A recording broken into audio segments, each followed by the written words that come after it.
So what is animation? I think animation is an art form that take artists' feelings and also memories and transform it into a record that the artist can share and preserve. Take my work Bodiless as an example. It's about my private memory of my family history that I want to share with my mom, who suffered from dementia 2 years ago. In the period of 1970s to the 1980s, it was the time of martial law and the White Terror in Taiwan. The inspiration of the Bodiless story actually comes from my childhood. My mom often told us the story of our own family. Yet, in recent years, my mom suffered from dementia. So I thought perhaps I could turn the story she had told us, the place we lived, the people and the things back in the days, into an experience beyond reality.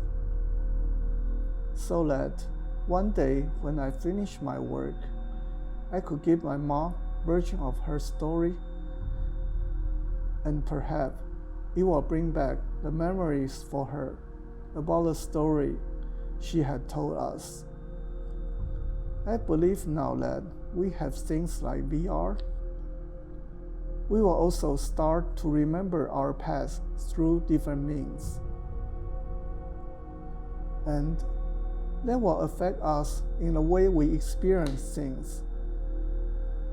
In fact, when I create such experience, I feel heavily my subjectivity as well. It becomes a narrative through our own feelings. To retell the story back and share with others, people will feel that when they experience the day back in time, in flash, they can learn about the emotion harbored beneath and the idea within. There's something I consider important, that is, how to recollect the history of our own through new media. How to animate the work, in my case, in VR? I think the VR is the media of the first-person view. So it's a media of story living instead of storytelling. Therefore, instead of animating the scene, what I try to do is to animate the viewer's feeling through interaction. In other words, that in VR, the viewer is more like an actor.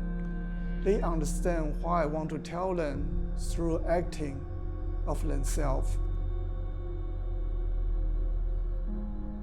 For example, in the Bodiless, I design many scenarios that the viewer will feel that they are a bodiless ghost floating in the air. They will fly through narrow windows that only their head can pass.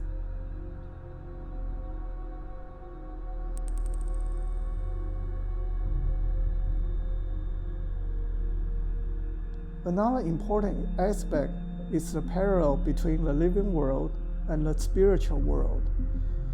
In my childhood, we were very poor, but our spiritual world was very rich and colorful. I want to have the viewer to experience this from the first-person point of view. So, the viewers can fly across the border between the living world and the spiritual world. For example, you can dive into the water and see the very colorful spiritual world mirrored the living world. The viewers can fly between those two worlds.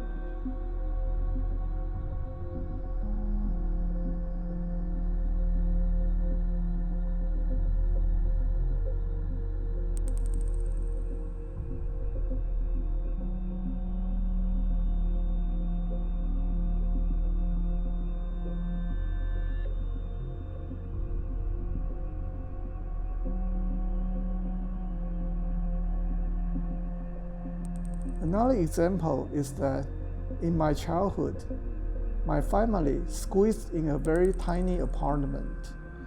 But at that time, I feel that the apartment was like a huge universe to me. I would follow the ants and the insects and imagine that they are like troops marching through the field. I think the VR is also led me to convey this sensation in the first-person point of view.